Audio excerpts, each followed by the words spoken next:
are y'all doing? We're well. Hello? All right, we got it there. So I've done a lot of public speaking, but I have never spoken in an auditorium like this. It's a bit intimidating to have to look all the way up there. My collar's messed up. I had to put my jacket on because I'm starting to sweat. It's so hot out there. Thank you all for coming out here today. And I just want to say a couple things right out the gate. There's been some misinformation or some confusion online about a couple of things. Number one, this is not a campaign event whatsoever. So we're not here to try and win your vote or anything like that. This is purely informational to get information from you guys. This is not an event sanctioned by the school district. They were nice enough to let us use the facility, but they are not endorsing the event or anything like that. So when we first started talking about having a teacher town hall, the idea is I've met with a lot of folks individually, but with this coming up in the forefront, we're hearing so much about education out there. I really have a desire to listen to you guys. To be honest with you, education is not my number one issue that I work on. If we were to sit here and talk about oil and gas regulations or county affairs regulations and building codes, I would have a lot to say. But truth be told, I depend on the community a lot for my stance on public education. The school district here, specifically in HEB, has always been great to me from the start. I want to thank them for that. But I really felt like it's time to break down and get straight to some of the teachers and have interactions with you guys as much as possible. So appreciate you coming out. I'm going to give a quick overview of, did everyone get one of these? Does anyone need one? Raise your hand and we'll have Nicole come by and give you one. Okay, need some right up here. The first thing I wanted to do is just give you a little bit of history on myself, just because I think it applies directly to the public education issues. For those of you that do not know, I did not graduate high school the traditional way. So I originally went to W.A. Porter Elementary in Hearst, did well there, had a great time, great teachers, everything was good. Went to Smithfield Middle School for my middle education. And then we went to Richland High School my freshman year. If those of you remember, I was in the class where the new Birdville High School was first being built. So they came to our class as freshmen and gave us an option of whether we could stay at Richland High School or go to the new high school at Birdville High School, which was a very unique experience for our class because I think we had about 115 kids at the sophomore level, which meant we didn't have enough kids to do a lot of things that a normal high school would be able to do. So it was basically, if we could not get other students to participate in things, those programs flat out did not exist. Our high school football coach was also the girls softball coach, for instance, which is kind of unheard of in today's world of education. But we got to do a lot of cool things. I was very involved in theater. But I was a student that was not going to fit down a one-size-fits-all approach. And that's kind of been the way that I look at public education. I'm very big on vocational training. I think that it's a mistake to try and push all the kids down one path for education. So I like as many options as we can possibly get. We do a great job here at HEB and Birdville and Grapevine Colleyville, and even Arlington ISD is really focused here. Just look at this building right here that is beautiful, on offering different paths for a lot of different kids. So that's one of the areas that I am passionate about and have been putting some of my effort towards. In general, on education, it is my belief that we need to get Austin out of the way as much as possible. That is very difficult politically sometimes, because what that translates into, all these things, raise your hand if you've heard about unfunded mandates in public education. They're everywhere. Typically, unfunded mandates actually start with good intentions. It's a good person, there was a problem in a specific school, and rather than trying to deal with that locally at the school district level, there's a tendency to want to go and try and fix this thing statewide. And that usually is how an unfunded mandate starts. The problem with stopping them, and the reason that we have so many of them in Austin right now, is because a lot of people aren't willing to do that. I'll give you a prime example. Last session, there was a bill, and there was a school district down in Harris County where there were some special needs kids who were being abused. They were coming home with bruises all over them, and it's just some horrific stories, absolutely horrible. But these kids were not audible, they could not talk. So it was a mystery as to what was happening to them in the schools. So the idea was, and I don't think that this is necessarily a bad idea, but the idea was any classroom that has a special needs student in it would be required to put a video camera in the classroom and then hold that data for many, many months afterwards. Okay?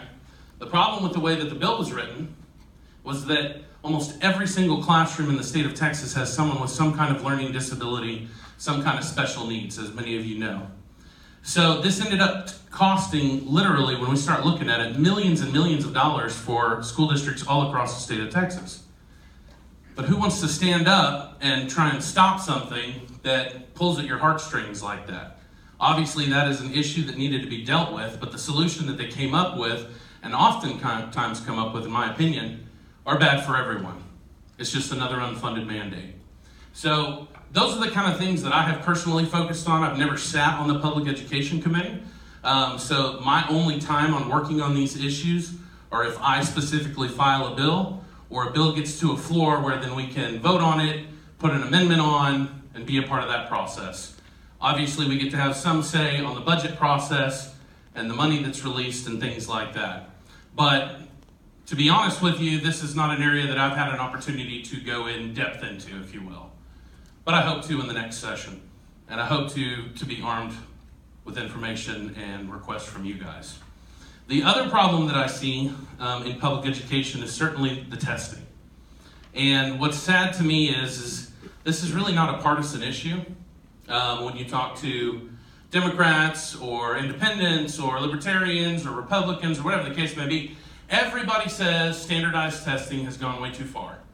You talk to the parents, I will tell you that's the number one issue that we hear from in our office is when the STAR test is coming around, it's literally messing with kids' heads and everything that you guys have to go through. The school district, I don't believe they like it. So I'm sitting here wondering what is the problem when we have a wide consensus that this is an issue.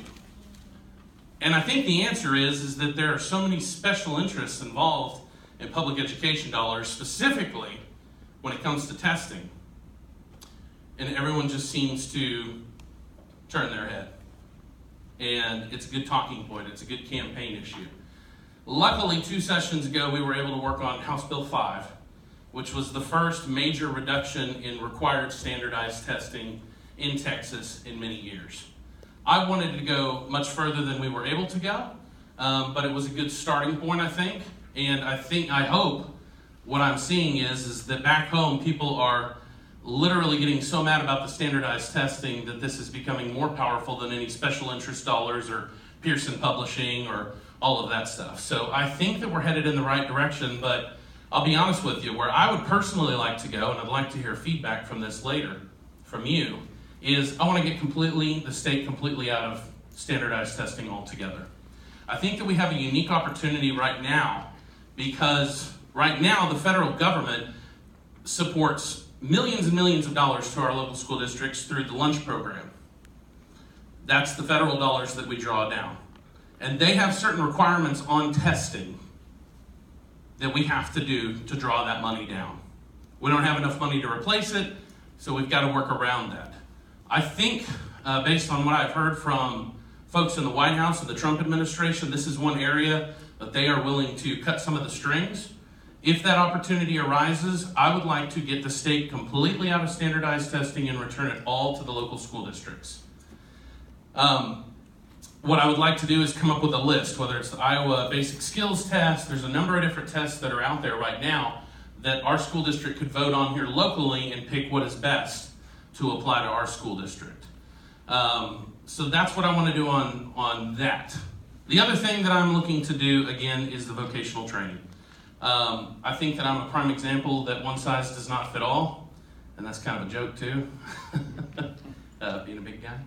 But we have to get away from this notion that every kid is going to be successful based on whether they go to college or not. We have got to understand, in my opinion, that our goal is to educate kids, give them opportunity, and hopefully turn them into tax providers, people who are generating income and taking care of themselves instead of tax takers. Not every kid is going to go to college. There are a lot of different opportunities out there, whether it's trade school, there's certain certifications that we can offer, And that's really where I want to take public education as far as we can. Now, for the kids that do want to go to college, that's great. And there's a lot of great STEM programs, whatever you want to do. But get away from this one-size-fits-all approach and tailor it specifically to the kid as much as possible. So that's kind of my quick deal here. I think that what's going to happen is based on some of your questions. Hopefully I'll be able to answer. On some of them, I'm just going to have to listen to what you have to say. And I think that will start some more conversation. So if you could kind of to yourself start thinking of a question that you may want to ask or something that you want to tell, please keep in mind that everybody's probably got something that they want to say. So if you could keep it short and concise, the more stuff you can get out of me on answers. So if anybody has a specific question, we'll go ahead and open it up. Yes, sir. So last year, as a state, we collected $1.1 billion more in property taxes than we did in 2016. The overall M&O budget went up about 896, a little bit of change, went up that much. The state cut almost $400 in funding to public schools in 2017. From what I see as a teacher, there's a severe lack of funds for a lot of things that want to be done in the classroom. When I look at your voting record, I don't see votes that indicate the willingness to put more money into the classroom. What can you do to help us get more funding in the classroom? You're right on some of the points. I think that one of the things that we have to understand, I believe there's a lot of misinformation out there on this. The way that our current system was designed was that as property values rise, okay, the state would actually go down. But if you look at the actual amount of money that is spent per kid in the state of Texas, that has gone up. Now, for inflation. We have done population plus inflation. For most districts, not all. Not all, correct, but ours has. HEB ISD has spent more money per kid. When I came into the legislature, my freshman session, I'll get to you in just one second. When I came in the freshman session, it was right after they had cut billions of dollars out of public education. I'm sure all of you who are in the profession remember that day. It was one of the things that I think, frankly, helped me win was the public outcry. And I will tell you this, we have spent a lot of money polling people for election purposes, obviously. What surprised me about this district, this one in particular, House District 92, is one of the most conservative districts in the entire state. However, it was over 80% of the people in the Republican side believed that we need to spend more money in the classrooms. That was shocking to me. But I have tried to honor that. Since I have been in the legislature, I have voted for 2 out of the 3 budgets, okay? The first one I did not vote for many different reasons. The budget votes are very difficult because they have a lot of other things attached to them. But the last 2 I was able to vote for. And both of those included that every kid in our district would receive more money per child in public education. And I'm proud of that. We have had a couple of different votes where it was just straight up or down on public education funding. One was my second session. We came in and there was an emergency item. There was a shortfall in the education budget, and we had a chance, it was almost $500 million. There was a supplemental bill that we got a heads up or down vote on. Do you want to put more money into this? And that's it. There weren't other programs, there was nothing else attached. I voted yes on that. So my issue with funding is this. I'm fine with spending more money in public education. I want to make sure that it actually makes its way back down to the classroom. And here's one of the problems that I have personally run into as a representative. So I represent Hurst-Euless-Bedford is by far the most amount of students and constituents I have. Then you've got Birdville High School, which is the Birdville ISD, which is the north part of the district. I've got a little bit of Grapevine-Colleyville. I've got a little bit of Fort Worth ISD, a little bit of Grand Prairie ISD, and Arlington ISD. If you look at Northeast Tarrant County, all of those school districts I just named, you are looking at the cream of the crop statewide. So when I go down to Austin and we are looking at specific educational issues, it is sometimes very difficult because a lot of the problems that folks are trying to fix with certain legislation is because of a school district in another part of the state. And looking at some of those school districts and what they're doing, and we have a couple of examples here close. Dallas ISD is a disaster in my opinion. Harris County is filled with a bunch of different problems. And so these laws that we have to vote on sometimes cast such a wide net that our school district, even though it isn't a problem we need to deal with, gets caught up in it. And I find that very difficult to manage at times, because you want to help certain places, but there's unintended consequences.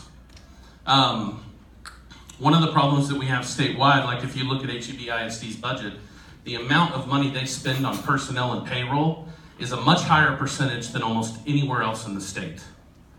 That's great. They're putting the dollars specifically into the classrooms. You look at some of the other places, and this money that every time we throw money into the bucket, it never makes it back down to the teachers.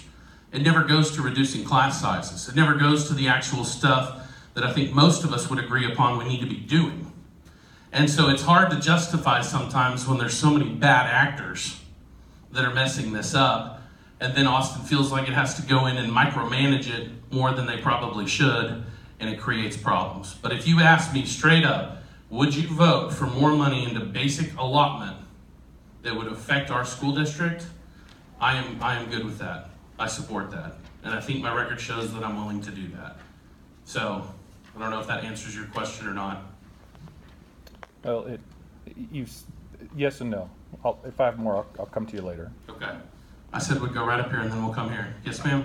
More than 80% of the budget in any school district goes towards salaries. So I don't know how that relates to one district's performance over another district's performance. As you said, money has to go towards teachers, administration, and so on to keep the districts running and to attract talented teachers, talented administrators who are good at their jobs. What I want to know is... But you're understanding, I'm not disagreeing with that. No. I think that that's good. I want to invest the money into personnel where the teaching actually happens. Some of these school districts, and I'll let you get to it, but some of these school districts are not spending the money on that. They're going out and spending it on other programs that I would argue don't have anything to do with actually educating the children as much as they should. My question for you is, the state of Texas, you talked about how much money we spend per child. Well, the state's input into that is much lower than it used to be. Even just a handful of years ago, we're down to 32% from the state for public schools versus 50% a few years ago. So why have you not actively worked on making sure that percentage goes back up? Because if that percentage goes up, then our property taxes are going to go down. It's not the other way around. If the state is projecting to spend to put less money into school districts, then property taxes will go up as a consequence in order to fill that gap. It's Right. not that property taxes are going up and therefore the state is spending less. It's that the state is deciding to spend less and therefore property tax has to go up. Well, that's what I was trying to allude to later. This system was set up so that that scale would happen, okay? So that as property values rise in Texas, the way that they're supposed to, the way they are here in our area, that people would not have to pay the same percentage, okay? But that the amount was the correct amount. I don't care whether it's 32% or 18% or 50% or 99%.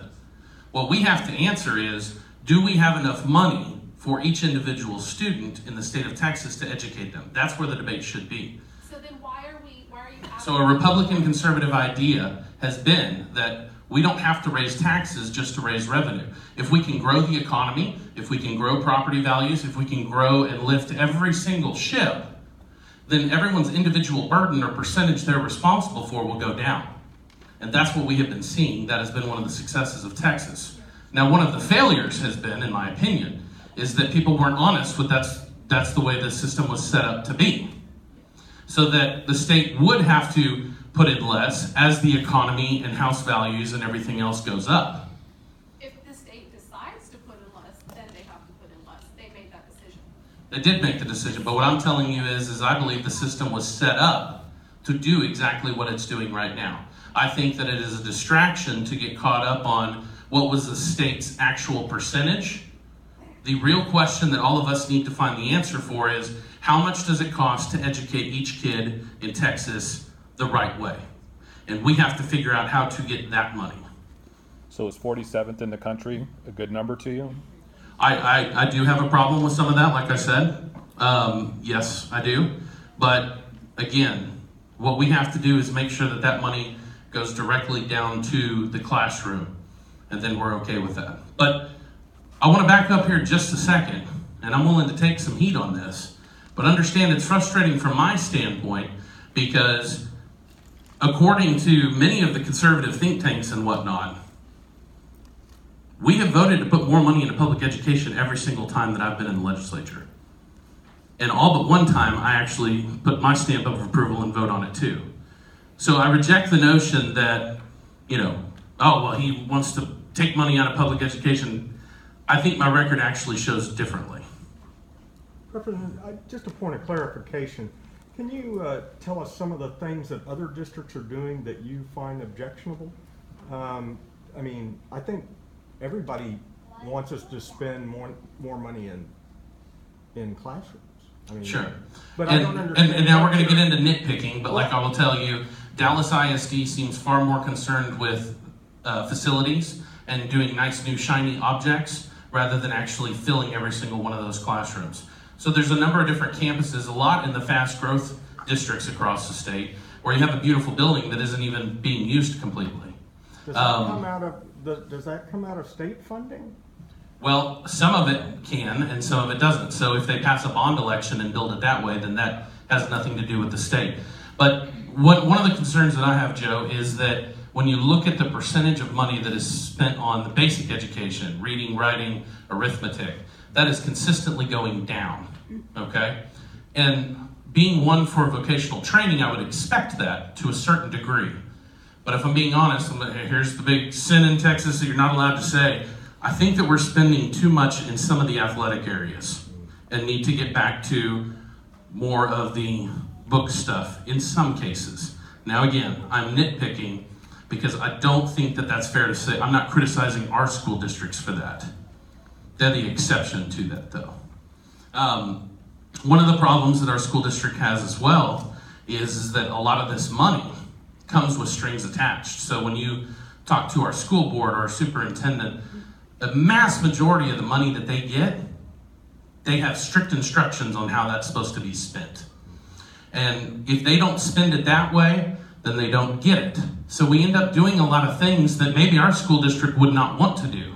So I think one of the big priorities we need to have, and I don't think this is a partisan issue, is how do we cut those strings and allow more local control so that our school district can cater to our specific neighborhoods. But does that raise the amount of money we're getting from the state?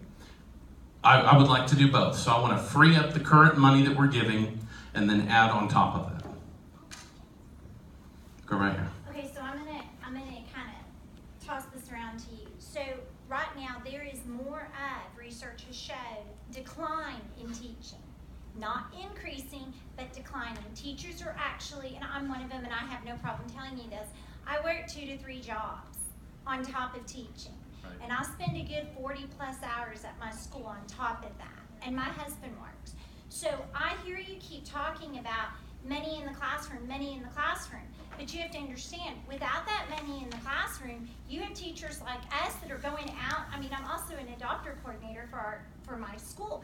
And I'm out everywhere saying, support the school, support the school, support the school. And you know what? As a teacher, because you have to have that heart in education, you're not going to let your kids go without. Even if you have kids at home, you're going to put them first. And so that's where the second or third jobs. And then we get tired.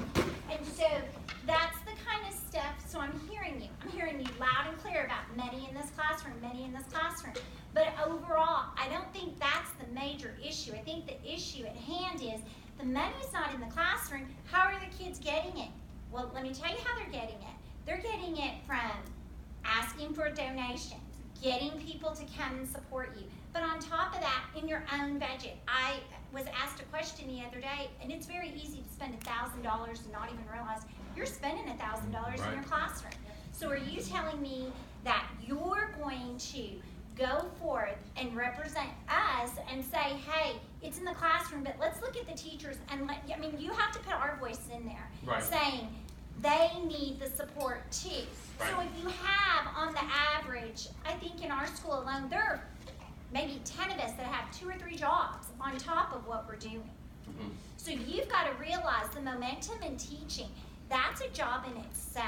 Right. But if you start pulling away that money, or it's not being represented correctly, then you're going to get that decrease more and more, because we're going into a different generation of teachers and Right. teaching. So Well, that's where my 2 cents is coming in, because I'm hearing you, and I totally get about the classroom. But it's not just the classroom, and I think others would agree. It's got to be an even plateau. That's my opinion.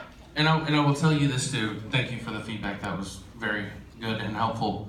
I think that the state certainly needs to do more specifically for teachers. Every single one that I know spends money out of their own pocket at their family's expense, and I have a real problem with that. I think the state needs to come up with a solution. I think the school district needs to probably partner with the state in coming up with that. But I also don't want to take away from the fact that some of this we have to do in the community too. Some of these things. And I have tried to be a part of that. For instance, there is a website, and I forget what the name of it is. Teresa, you might be able to tell me. Teresa, a couple of years ago, a great teacher, put up on her Facebook page that she wanted to get some new textbooks that were outside of what is it? Okay. So I saw it, and she did a great job. She took care of all that. Me and Chrissy, my wife over here, then put a tag on that so that every classroom that someone posted on there, that it would send us an email notification so that we could help. Now, we don't have kids in public school currently, okay? But I want to help as much as possible. And I think that there are some community collaboratives with churches. Six Stones is a great example too, with Operation Back to School and whatnot, that we've been blessed to be a part of that ministry for a while, that we need to come up with some of those solutions too. I think that to just say that government is the only solution for that, we miss an opportunity to get parents and community more involved in some of these situations, whether it's through PTA or helping a specific teacher or whatever the case may be. I don't want to completely remove the local level of that too. Does that make sense? I'm understanding what you're saying, but when you're talking about going into the classroom, that's a whole entity in itself, and I get that. But I also want to make sure that the teachers are included, because you keep saying just in the classroom, Right. Another example of that would be like the HEB Educational Foundation, which I've tried to help with over the last couple of years too, where teachers can specifically apply for grants for different programs they want to do, and then donors like myself get to go and help those deals. So I agree with you that we need to come up with a solution. I don't have the answer for you right now. I will look into it more. But I think that it would be a wasted opportunity if we just attack it from a government standpoint. I think we need some more local solutions as well. Would you agree with that? I agree with you, but I think you kind of... I'm not trying to get out of the fact that the state needs to do more and put money in, okay? That's where I was going. No, Okay. I agree. I'm not using that as an excuse. I'm just saying that that needs to be part of it. Okay, so I'm in agreement with you that children nowadays especially need a much more individualized, tailored education. They need lots of options. So I'm in HEB ISD. We have a really great vocational technical school. We're all learner-centered platform, individualized learning plans. I mean, it's like almost obnoxious about how much we're like talking about learner-centered and making it individualized. So here's where I'm having an issue. So it would be great if we could come up with a number and say this is how much it costs to give kids a basic education. But the problem is that I'm going to get 24 different kids in my classroom, and basic education for Jose is going to look a lot different from basic education for Susie. I'm a bilingual teacher, so I have kids that are coming here with no English, a little bit of English, and they have to have a bilingual education. And so what I'm concerned with is who gets to define what a basic education is. And like I said, I'm completely in agreement with you that all kids can't go on the same path. So I'm worried about saying, well, this is what, this is the dollar amount we're going to say that will cover a basic education, which is, reading, writing, math, proficiency, or whatever. Because what happens when they say, well, bilingual education isn't basic, so that's an extra.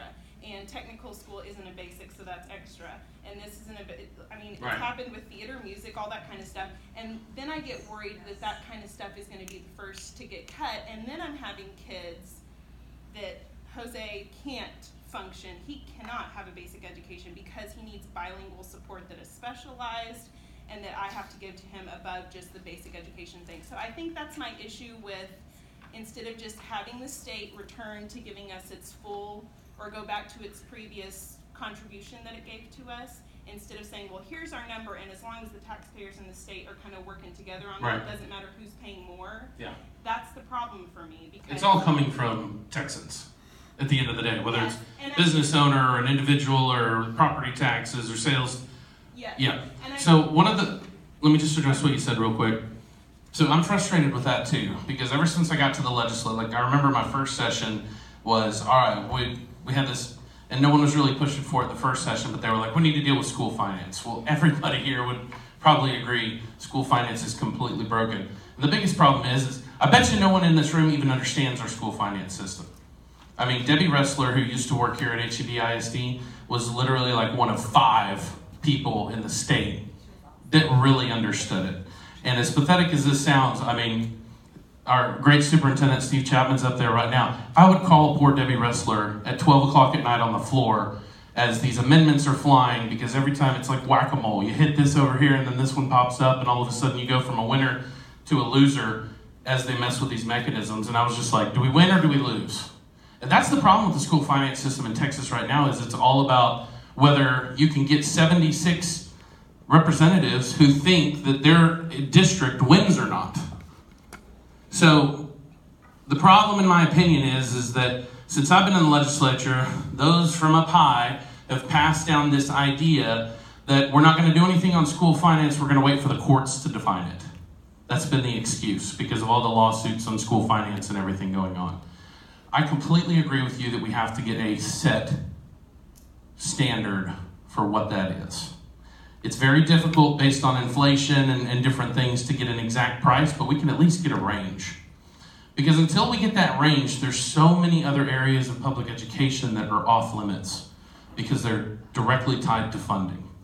And I'll give you a prime example. So one of the things that I get criticized for from some of the educational folks is that I like the idea of school choice, that I like the idea of parents having more options. And I do. But I will be the first to tell you too, I have not seen a plan yet that I would have put my final seal of approval on for our district. Now that seems like a political cop-out of like, well, he wants it, but then he doesn't want it. And the problem is that the details in all of this matter. I'll give you a for instance, and if I could get some participation in this. No matter where you currently stand on school choice vouchers, whatever you want to call it, the privatization of education, whatever you want to call it, if you knew for a fact that every single student was going to receive X amount of money, regardless of where they were, that was higher than it is today, and that had a constitutional amendment, would you be against it? And some might still be. But I think a lot of people would then say, okay, we could talk about that a little bit more.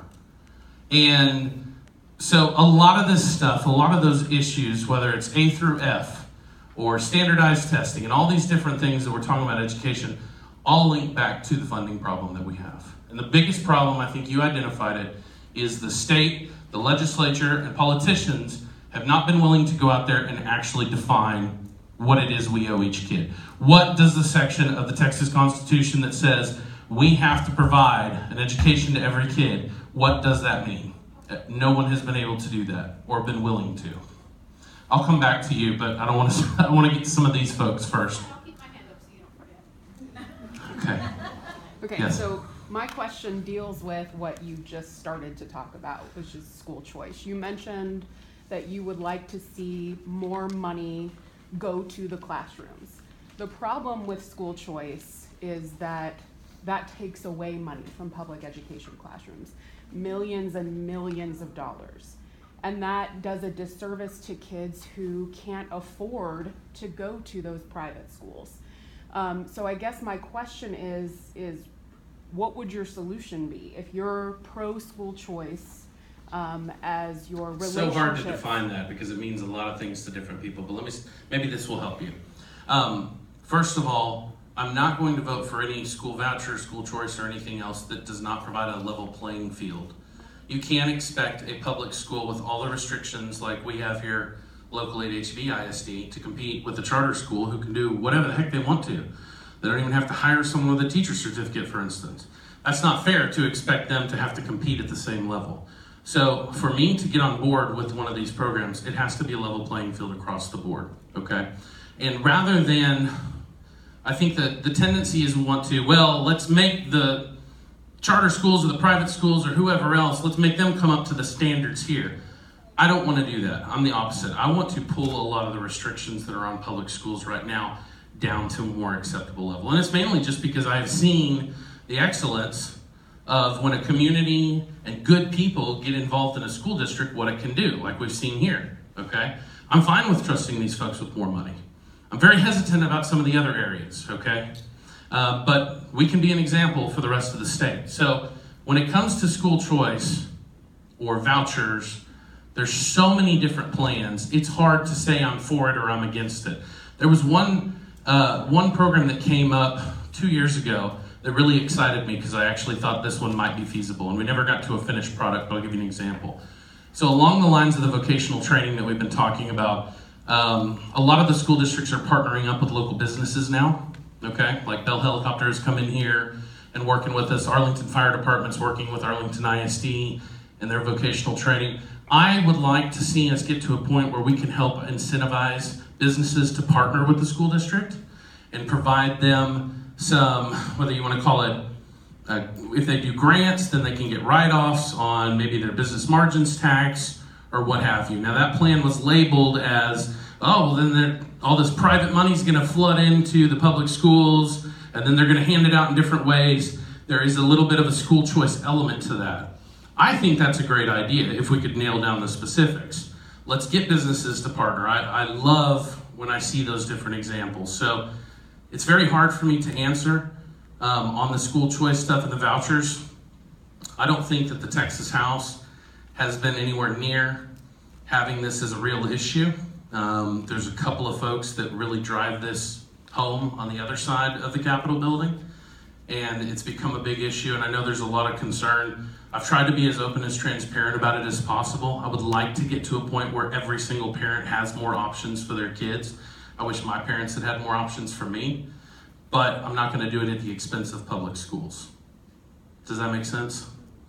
And I think that what that's going to mean is I'm going to, if I have the opportunity to represent this area again, it's going to mean constant communication with a lot of folks who are smarter than me on some of these issues. You're saying that you wouldn't do something like that, support vouchers and choice at the expense of public school, but your voting record clearly shows that you What vote? Let's see, House Bill 1184 and House Bill 253. That did what? Go ahead and tell me which bills those were. For vouchers. You want me to go back and explain this to you? Yeah, because... Let me move on. Well, no, because you can't throw an accusation out there and not defend it. Because here's the only vote that could even look like vouchers, okay, that I get hit on, is there was an amendment on the budget that a Democrat from the Valley down in South Texas wanted to do as a gotcha vote. There were a lot of talks about special needs kids having school choice for severely special needs kids, okay? Because there's a lot of school districts, especially the smaller ones in rural areas, that can't duplicate the services that they need to for each individual kid. So if they could partner up with other school districts and whatnot and send kids there, then there were some that were looking at that as a win. For instance, we could do something similar here in the suburbs. Hold on. Other school districts, I understand. also private schools, homes. Who cares? Any of them. I care. I think this is really important to distinguish between public school districts and privates and charters and homeschooling. Now, you mentioned that your wife homeschool, that you both homeschool your kids. I think that's Let me, I appreciate it. Can I finish the first point and then I'll let you continue? I'm being very generous and I'm going to answer your questions. You, I would like to finish my thought. okay, I'm going to answer your first question. So, you came out and said that I voted for vouchers on specific bills. I would argue that that has never been the case, ever.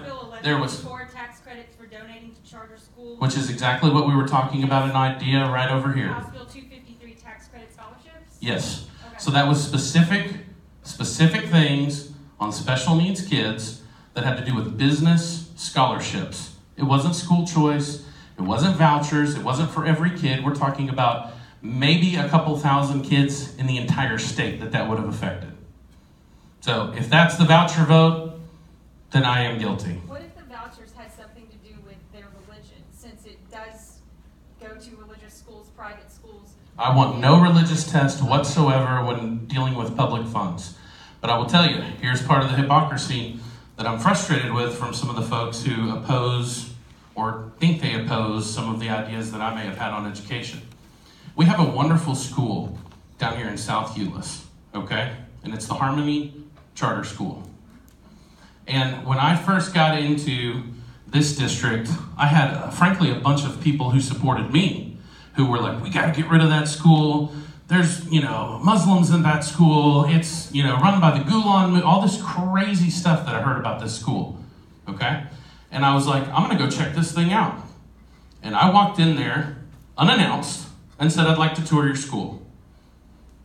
They didn't know I was coming. They couldn't prep everything. I went straight in there and looked around and had an honest look. And what I saw was a school that was succeeding for a lot of kids in our community who I think thrive in the environment they've been able to set up there and would not have done as well in other areas. Okay? I support that school. I have since been back and taught at that school numerous times. I spoke at, ironically, they asked me to speak at their graduation a couple of years ago, and I'm like, I didn't even graduate, but okay, if you really want that. I think that those are the kind of things that we need in our community. I think they're good for our community. And I think that there is a cheaper way. They are a prime example of doing some stuff. They don't have a football team, for instance, okay? But they have an incredible robotics deal that they run these kids through and go to national competitions and whatnot. They are able, because they are flexible with less regulations, less restrictions, to serve specifically their community, okay? And I want schools of innovation that address all kinds of different stuff like that. I'll let you finish your second part of the question, but I need you to... I'll finish it if you let me finish. Sure. Okay. So you mentioned earlier that you homeschool your kids. I think that's commendable. It takes a lot of patience, a lot of dedication. With the idea of things like school vouchers and school choice, why does public money? Why should public money be going towards things like homeschooling?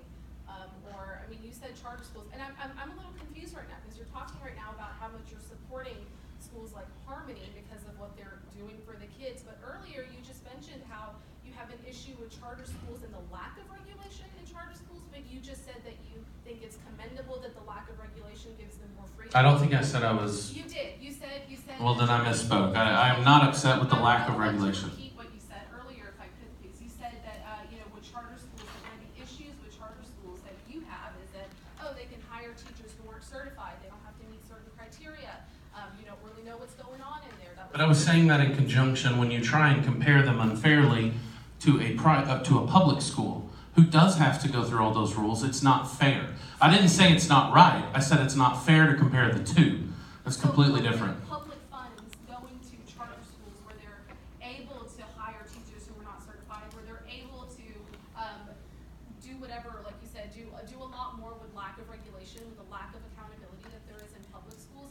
You're okay with tax money, public money going there? You're okay with tax money, public money? I believe that if the religious education of other people who have very, very clear guidelines. I believe that once people start taking tax dollars, there's a different level of expectation and accountability.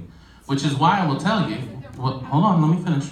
Which is why I will tell you there's a lot of folks like myself, and me and my wife have talked about this before, where it's not worth it for me to take what I would, bribe money or voucher money or whatever for you to come into our bedroom and regulate our homeschool curriculum. Like, that's not a good trade-off. And so that's why you see now, there's a lot of homeschool folks and there's a lot of private schools who have come out and said, we don't want to touch any of the government dollars whatsoever because we don't want to lose our freedom to provide the education we want to. We don't want to be regulated. We don't want to participate in your tests. We don't want to go through all the regulations that you have. They don't want to do any of that. So I think they're allies with you on that. I don't see that. I'm sorry I don't see it. Public money belongs in public school. If we're looking for innovation and we're looking for choice, it needs to But understand what I'm saying. If someone takes a voucher, if someone takes that money, okay, then they are going to have new expectations. There is a higher level of accountability if you take those public dollars. I'm not talking about giving money to anybody just to go do whatever you want and teach your kid satanic rituals and call it homeschool or whatever you want to do. When you take government money, it changes. So I'm agreeing with you. What kind of? I know it's confusing, but No, it's not confusing. It seems disingenuous, and it seems. well, I'm sorry you feel that way, but thank you for your 3 questions. I'm going to move on to some of the other folks. Okay, I want to change the subject just a little bit. I would like to talk about health insurance because next to my mortgage, our health insurance bill is the highest check that I pay, and it comes straight out of my check, so there it goes. And we're a 2-teacher family, so, and my husband and I actually have to split our insurance because it's cheaper to have 2 separate insurances than it is to have a family insurance. And what I wanted to ask was, what's the possibility of, we're considered state employees, right? And when it's convenient, we're state employees. When it's not convenient, then we're not considered state employees. We're local employees. What's the possibility of the state negotiating for all Texas teachers together? So the bargaining power of 250,000 current teachers versus our district, which has 1,000 teachers. Right. We end up paying a huge amount of money, and ERS, which is the state insurance, is for a much smaller pool of people. And highly funded. Is paying incredibly less premiums for a lot more benefit than teachers are getting. Thank you for that, and I think that brings up, and it sounds like y'all are interested in that too, which is good. So, first let me just say, I think that the entire system is broken, and I 100% agree that we need to combine the two, okay? Now, I will tell you, ERS is not what it used to be even since I got there. Like, it's gotten bad too, but not at the same rate that y'all have experienced. Y'all's has gotten way worse, way quicker. One of the things that we are working on, so not to knock it completely out, but yes, I am 100%, let's put everybody together. They should be the same. You certainly want the legislator's pension and healthcare benefits in with yours at the same time, because I think you'll see some change as soon as you do that. So I completely support that 100%. And I will tell you that some of this stuff is coming up, different aspects of it in the sunset. And there are many of us who are already working on amendments to have specific votes up or down on exactly what you just talked about. So I think I can't promise it's going to pass, but we're going to make people put their name on the board on where they're going to stand, which I think will end up being good. The other part of this, and this is something specifically that my office is working on. So Arlington ISD is the one that brought this to us. They came and they said, look, we bought into the state pool on health insurance and a number of different things, and we can't get out of it, okay? They cannot get out of it. They're stuck in it, and so they have no freedom whatsoever. So they have gotten together with Texas Health Resources, which is big in our community here and great healthcare provider. And they are working on a specific plan where they think that they can provide better insurance locally, because we're lucky here in the Metroplex that we have all the services that one would need in a pretty close area. Now, you may be traveling and run into a deal, so there will be some out of network, but for most of us who live here, work here, do all that, our needs could be handled right here locally. And so they've put together some numbers for Arlington ISD, which is a little bit bigger than what we have here, but I have a feeling it would be same, because Arlington says that they can literally cut theirs in half if they were just allowed the opportunity to get out of that pool with the state. Now, it'll be a little bit tricky because some of the school districts that are in that pool are benefiting off of the socialization, I would say, of make everybody get in here, because they don't have the services and the flexibility.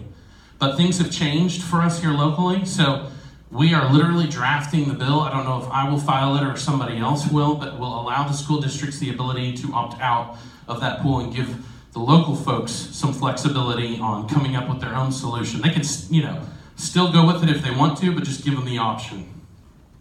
Does that answer your question?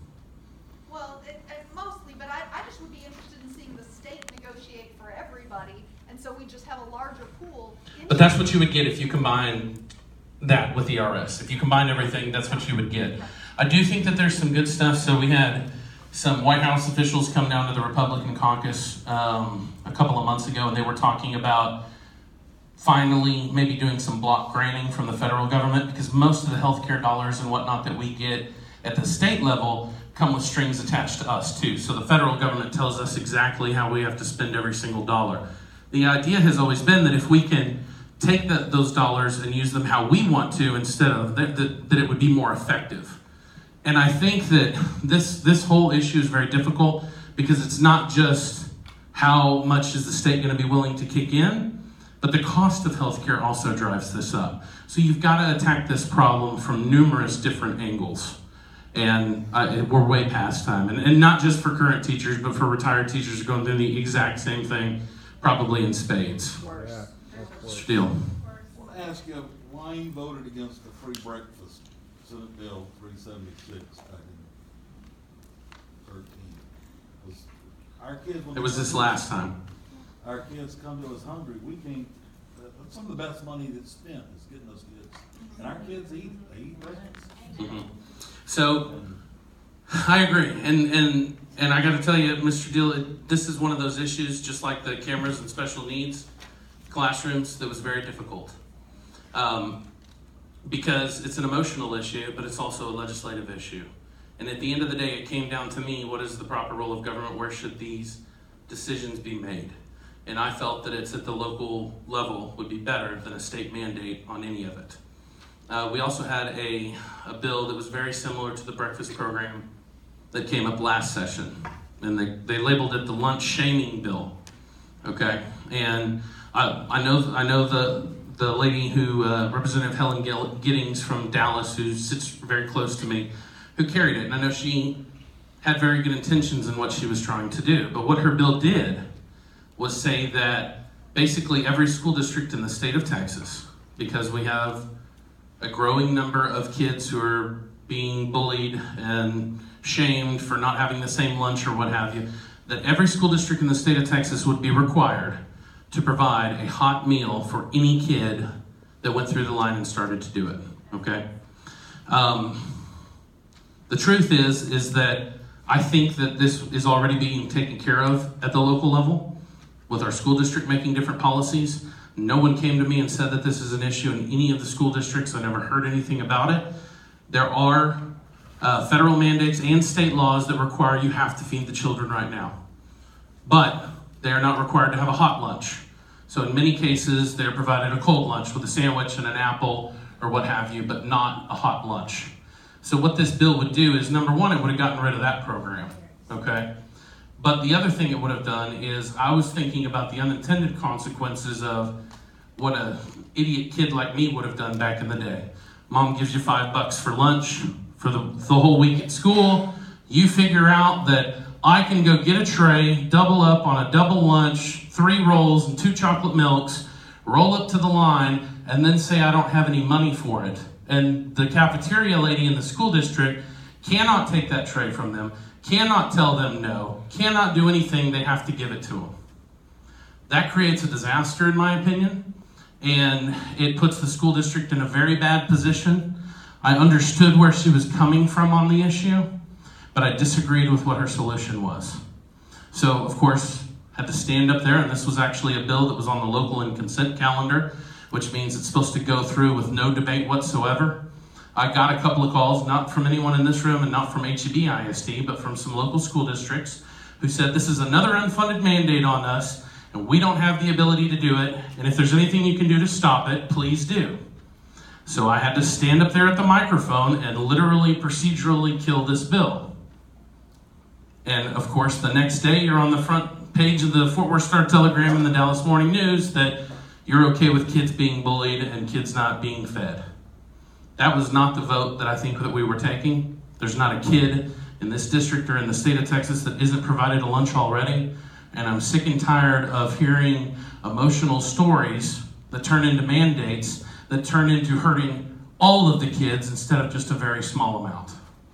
So I don't know if that answers your question, but that's when we get into the gray areas of a lot of these deals, whether it's the free breakfast program or the lunch shaming bill or whatever else. I attacked it from what level of government should it be decided at disagreed with it, applied it to my unfunded mandates that I'm sick of passing down, and voted against it.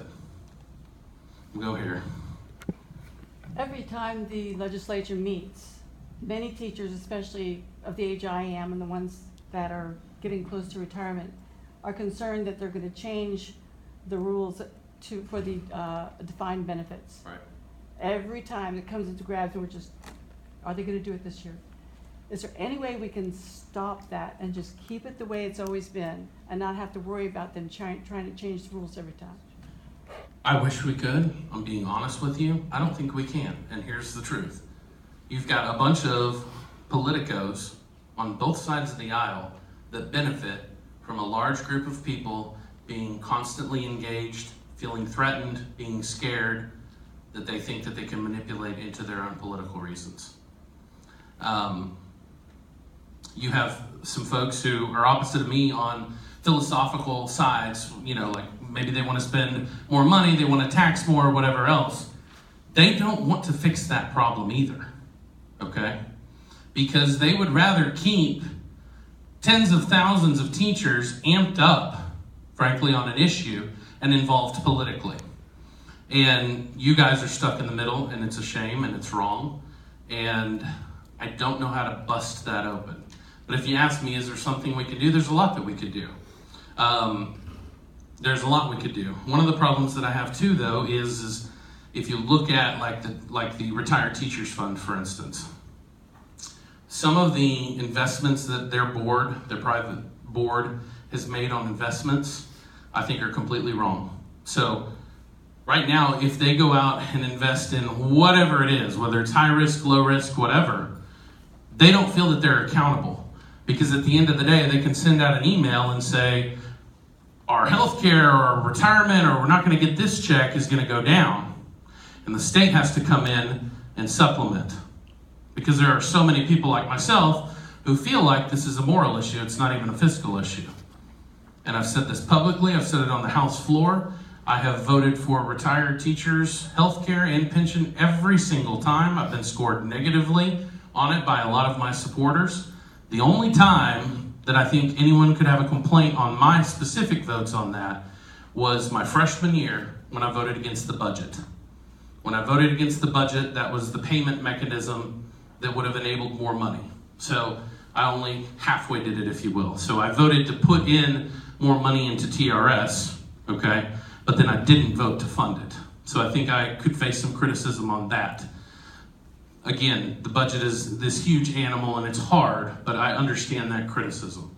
So I think we've got a moral obligation. You have based your entire life on a promise that was made to you by the state, and I think that we have to do that. I think that it not only affects retired teachers, but just like this lady said earlier, I think it affects future recruitment. It speaks to all of the teachers who are thinking about coming into the profession, and it's like, well, I don't know, you know, that's one of the very few things that may be somewhat attractive. I mean, no one goes into teaching to get rich, but you do want to know that you can have a family and survive and retire one day and do those things. And with that constant being at risk, I just see a lot of people who may have gone into the profession who might have been great, who've been scared off. So it's not just the retired teachers that have to worry about it. I think it's affecting every aspect of education myself.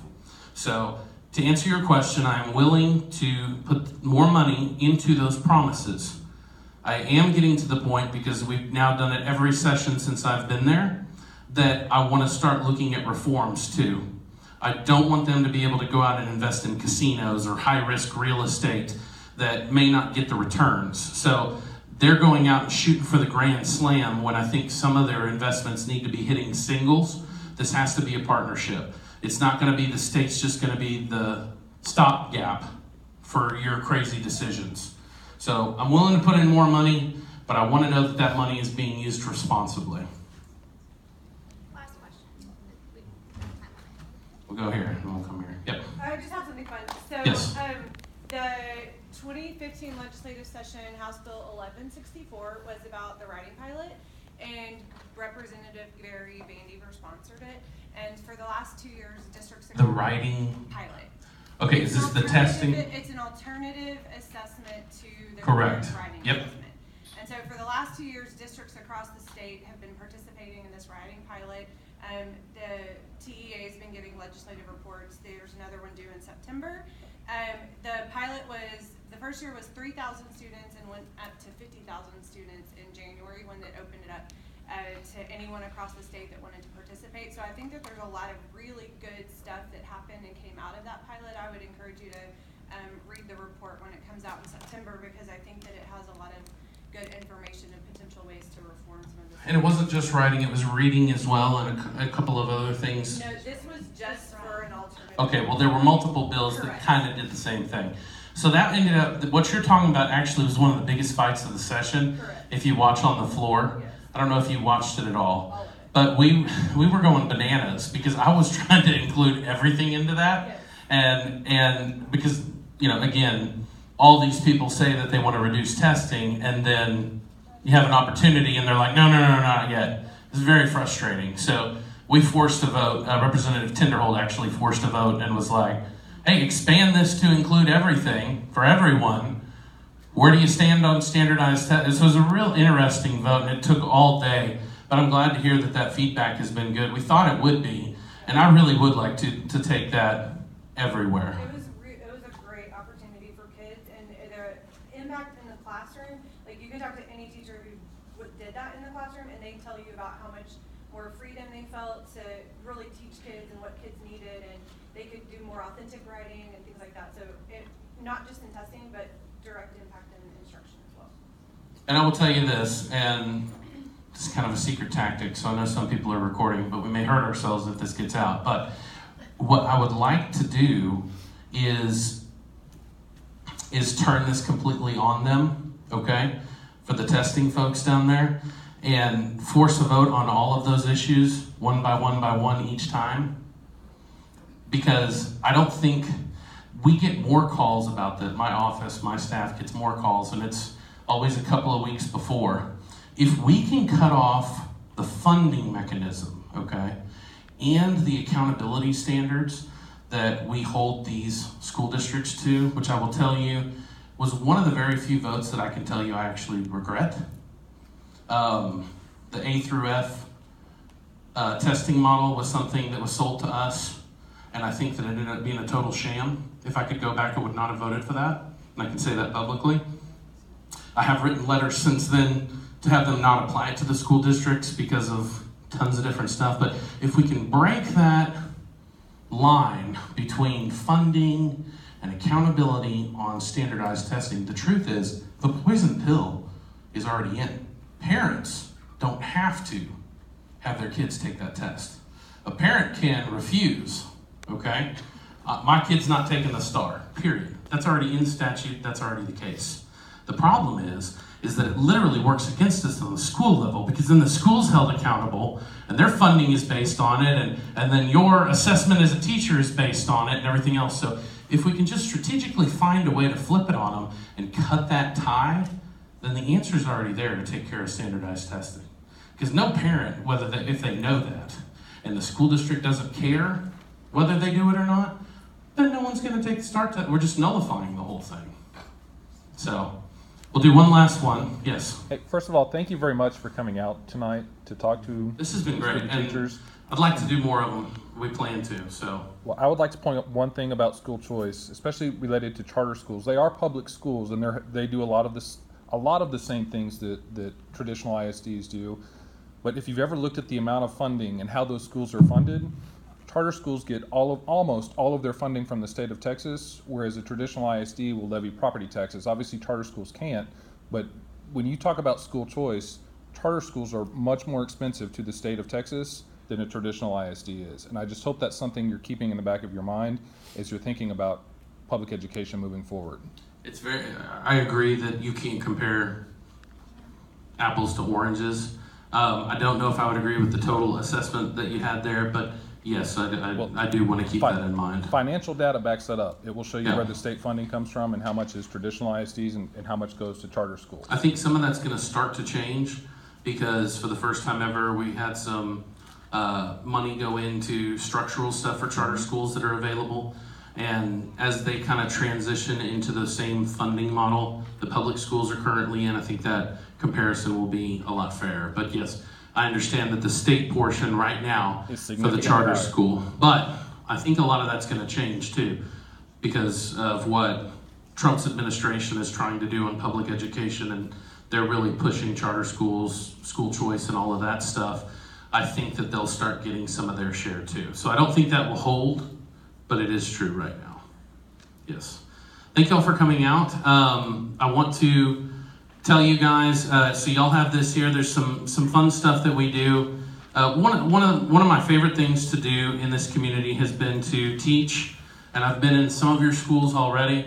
If there's something that I can help with, we do a lot of stuff at the elementary schools on career day, or if you guys need some kind of recognition for a student that's done an incredible job on a project, or any kind of recognition that we can help you guys with, please understand that that's what my office exists for, is to help you guys. I want to communicate with you more. Our contact information is down here. If there's a specific thing that we did not get to address, or you would like to talk to more personally, if there's something that you don't feel comfortable bringing up in a public setting and would like to meet one-on-one, we do have confidentiality between my state office and any constituent. So please contact us, and I'll meet with you one-on-one if you would like to do that. I also want to say that I really appreciate, as someone who has been brought up in the public schools, and my wife, and I see that it is the anchor of our community. My hat's off to y'all. You are appreciated. I think that at the end of the day, if we all sat here and named off what we want to accomplish in public education, there would not be much disagreement. There is disagreement on how we get there in a lot of cases. I am open to hearing from all of you. I don't think that I know everything, and so I welcome being challenged on this, and really appreciate y'all coming out here tonight and listening to me rant. So thank you very much for coming, and have a good night.